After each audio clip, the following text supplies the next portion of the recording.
the heck is happening. So we hit a massive pothole. You wouldn't believe the size of it.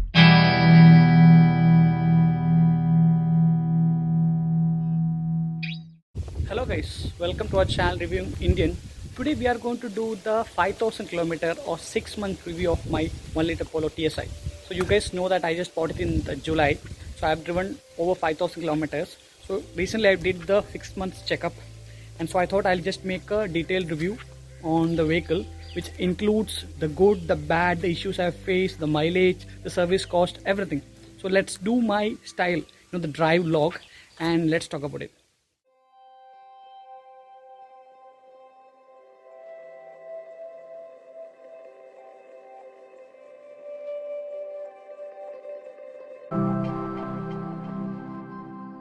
So let's start.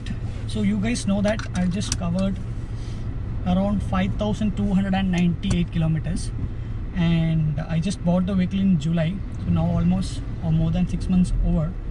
So I'll just talk about various things I've encountered, whether I'm happy with it. So first of all, let me get the thing out of the way, which is basically the overall rating. So if I had to give a rating out of 10, I'll give my Polo anywhere close to 8 out of 10, because it's a perfect driver's car. As I told earlier in my detailed review, I'm still sticking to my stand. It is one of the best driving cars in the world. Not in the world, sorry. It's one of the best driving cars under 10 lakh rupees. Even the Hyundai, the Venue has got turbo. Even now the Altroz is bringing the turbo, but still this combination of that solid feel, that suspension which is slightly on a harder side but not very hard, superb steering, the overall feel is amazing with the 6-speed manual. So I'll give anywhere close to 8 out of 10 rating. Now let me talk about the good parts. Okay, so the good part is basically, first of all, mileage. So a lot of people been asking me what is the mileage. So I cannot just give one figure, say that it gives you the mileage of around 15 or 16. Instead, I'll just tell you in different conditions how much mileage I get. For example, when I'm driving in a very congested city traffic, that means stop and go, I'm getting close to 9 and 10, between 9 to 10 mileage. And if the traffic is slightly better, around 11 and 12, or maybe 10 and 12. And when it comes to highway drives, basically I've been driving to Cochin from here around 130 kilometers. I've been driving above 100. The engine is being like flying. So in that case, I'm getting close to 14 and 15. So that's a maximum you will get, because you are keeping the engine revving. So that means the mileage will be lesser, but still it's good, because my i20, I just had a i20 like the previous generation, not the current one.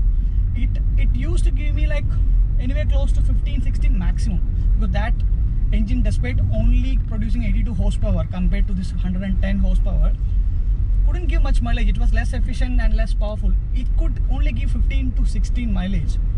And when you're driving very sedately, because this car also allowed to be driven very sedately, there is no problem with that. So if you shift at around 2000 rpm, and then you start shifting up to 6th gear and keep doing like 70-80, I got a maximum of 20.4. That was the maximum I got, which is not bad for 110 horsepower turbocharged Stallion.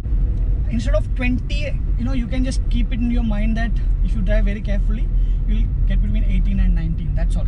So that's a mileage part, which is good. And again, the tank is 45 liters, so you will get anywhere close to 500 kilometers easily. You don't have to bother about the filling the tank and everything. So that is one thing. Then talking about the drive feel, I told you, right? Because whenever you cross 1500 rpm, you will be like giggling. Okay, let's do one thing. Let's take a standing start from here.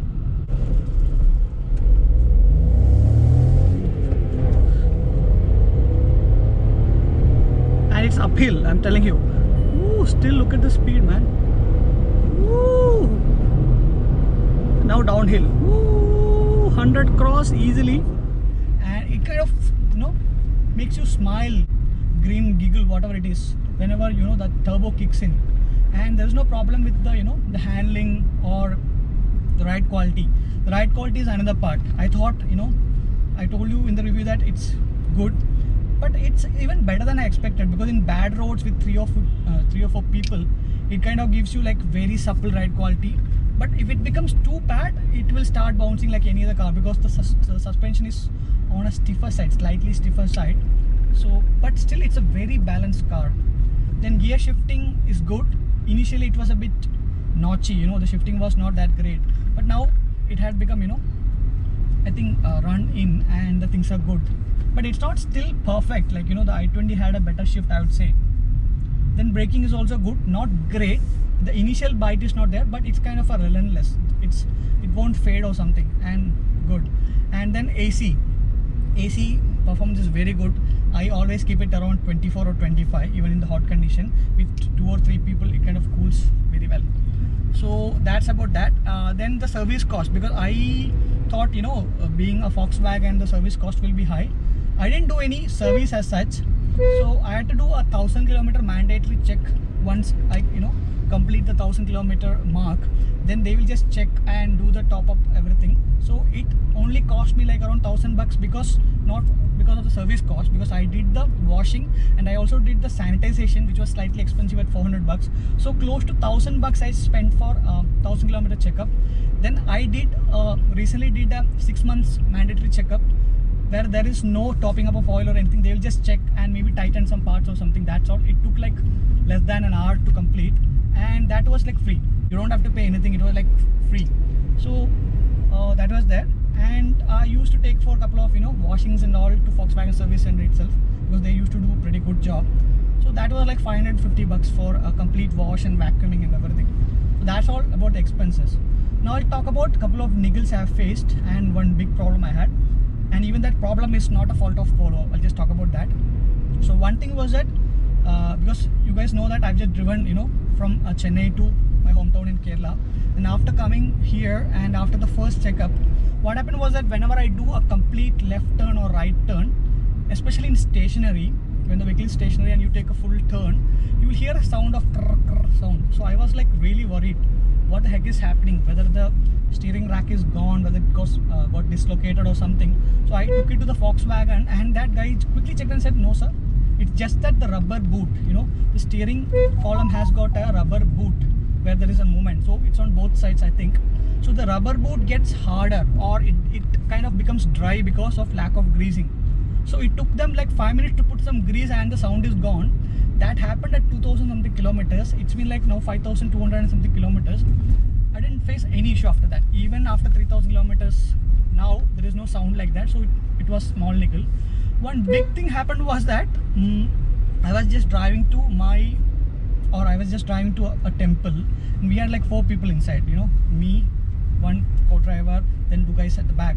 So we hit a massive pothole. You wouldn't believe the size of it.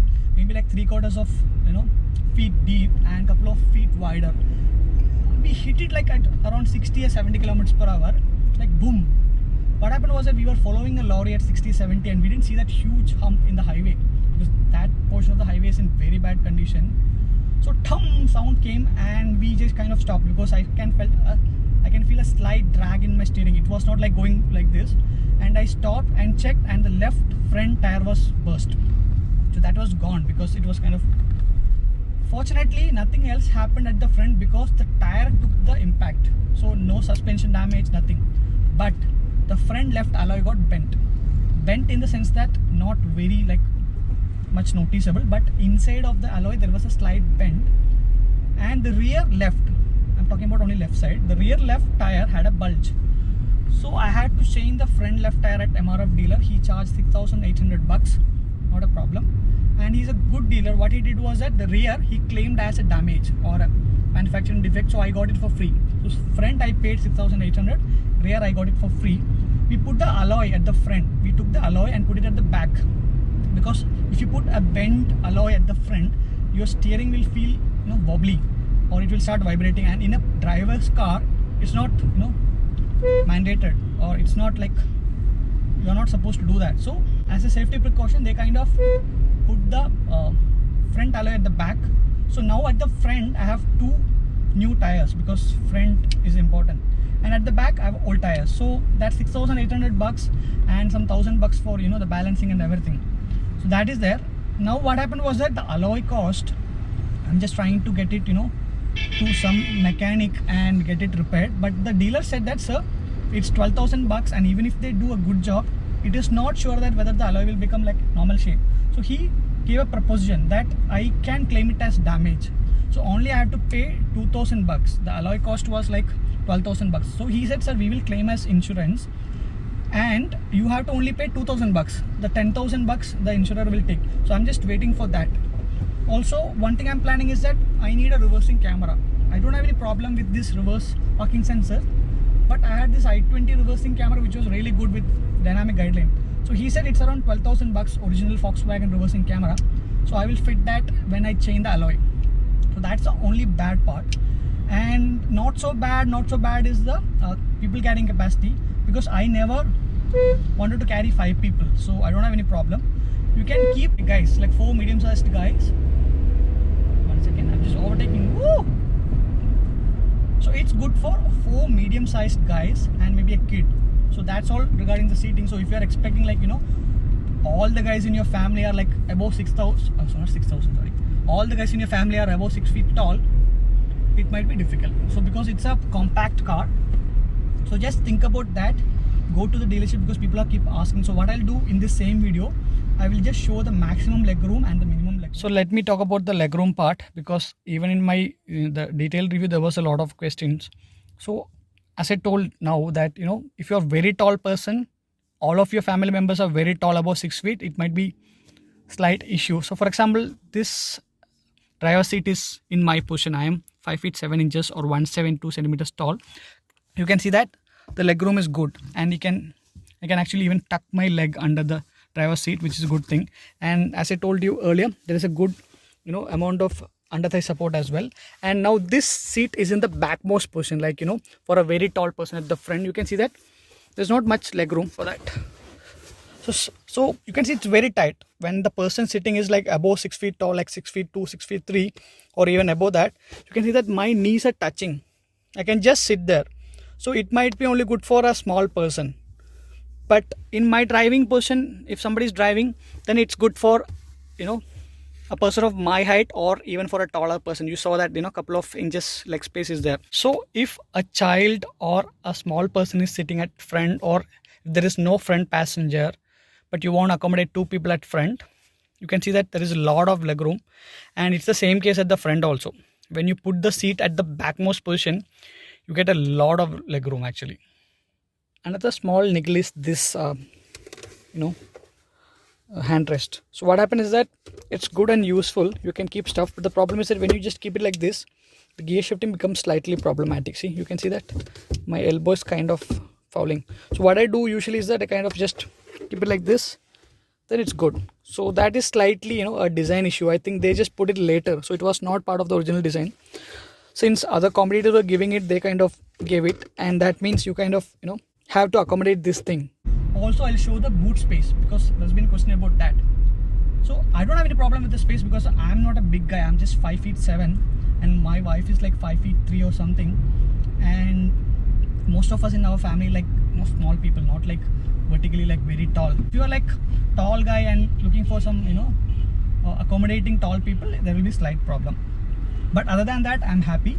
Then I'll take you through the boot space. It can carry a couple of, you know, aircraft sized luggages. So that's about that. Abracadabra. Now let's talk about the boot space. So you can see that I have this medium sized trolley there, and there is this bag, and there is this car cover which is given by Volkswagen. I haven't used it. So you can see that there is some space for some items here, and some space, you know, for a couple of bags also. So only that much space there. It's not like very small, but it's small. And if you are like planning to travel with, you know, so many luggages for, you know, airport transfer and all, it's not the ideal vehicle, but it's good for a small family. So I talked about the good, bad, service, cost, mileage, audio system. Yeah. I'm just going to talk about the audio system, because it's pretty good. Because a lot of people tried my car and they talked about this audio system. It's pretty good. Especially this Harman, you know, audio system feels really good. And I think I just, you know, put some sample last time, because due to copyright stuff I can't just put so much, you know, longer audio. But let me try and do that. You can hear that. It's just radio, not the... Even radio is good, but the actual mobile audio quality is pretty great. So I'm just happy with that. and Android Auto, Apple CarPlay works really good. You are not allowed to watch videos, because there is a question about that I can watch. You cannot watch, and automotive people or automotive companies doesn't allow you to watch. It's mandatory. Maybe some aftermarket system you can buy if you want to just watch videos, but I don't recommend that. Then what else? The parking, the rain sensing wipers work really well. The braking is good, mileage is good, great, no problem. Handling is great. So I'm just repeating again. Now look, I'm just overtaking. Woo, done. Overtaking is done and dusted. There is another window there. All you have to do is just shift a gear. If you're in right gear, no problem. See, overtaking. Woo. Yes, please. Come on. To the gods of speed. Woo. And the handling, man. Woo. That's the best thing about it. At the end of the day, when you're coming from office and feel that, I'm tired, what to do with this life. If you feel like that, philosophical stuff, take this car, go for a drive, mash the throttle and feel the turbo surge in and kind of kick you, into the next century. Woo. Do that, you'll love this car.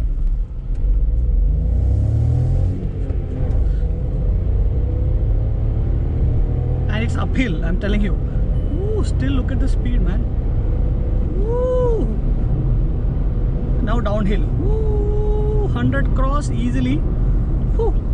Hope you guys enjoyed this video, and subscribe to my channel.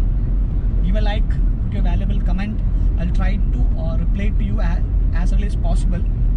But if there is any delay, please forgive me, because I'm just connecting from home. I have connectivity issues and all this stuff. So thanks for watching. Have a great day. Have a great year, guys. Happy New Year.